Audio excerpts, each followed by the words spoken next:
Bonjour, Jean-Luc Briand pour SolidWorks. Dans la capsule suivante, on va voir la fonction qui s'appelle bossage balayé ici en haut, tout près de bossage tout court.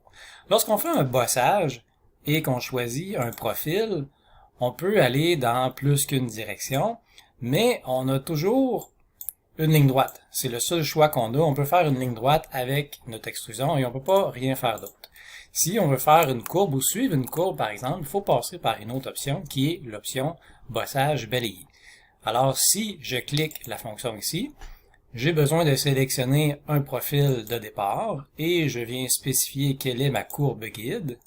Et à ce moment-là, tadam, j'ai une poignée de chandelle qui est courbée, mais dont la poignée de chandelle va toujours suivre mon profil de départ. Exemple assez simple. Un autre exemple qui est ici une petite pierre de curling. Toujours avec la même option. Je viens sélectionner mon profil, je sélectionne ma courbe guide et voilà, le tour est joué. Et dans ce cas-là, tout ce qui me manquait à faire, c'est faire une révolution de cette pièce-là et on avait une belle pierre de curling.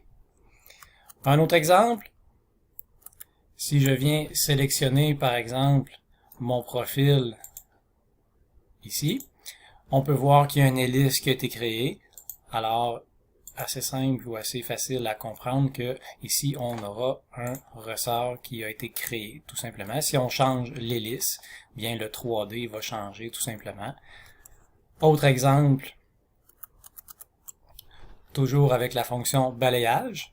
Ici une tasse à café. Alors je vais aller sélectionner mon profil. Voilà.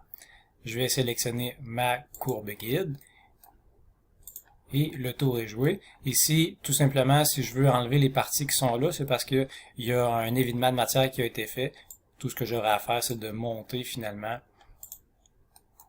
mon balayage un petit peu plus haut dans mon arbre de création.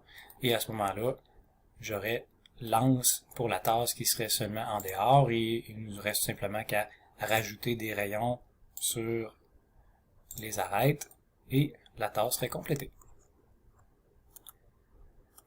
Un autre exemple, avec un volant ici. Alors, je viens cliquer, c'est toujours le même principe. On a besoin de sélectionner un profil, on vient sélectionner une courbe guide et c'est réglé.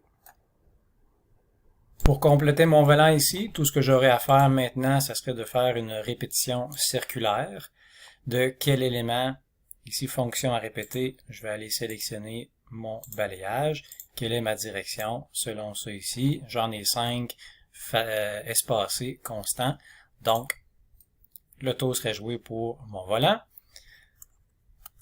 Une autre particularité concernant le bossage. Petit exemple ici, encore une fois relativement simple. J'ai un profil de départ et j'ai une courbe ici pour mon guide. On a le profil de départ qui est le même, si vous voulez, que le profil à l'arrivée ici en bas. Si j'aimerais que ma trajectoire suive une courbe prédéterminée, je peux, tout comme dans la fonction bossage, venir créer des courbes guides et sélectionner ces courbes guides-là afin de forcer finalement mon profil à passer par cette courbe-là.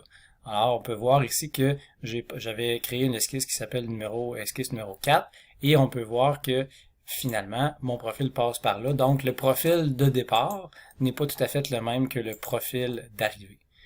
Par la suite, ici, je pourrais créer des bossages pour compléter la pièce, mais c'est pour vous montrer quelle est l'utilité d'utiliser dans la fonction balayage les courbes guides. C'est tout pour cette capsule. Dans la prochaine capsule, nous allons voir quelle est la différence entre le bossage lié ici et le bossage mais avec enlèvement de matière.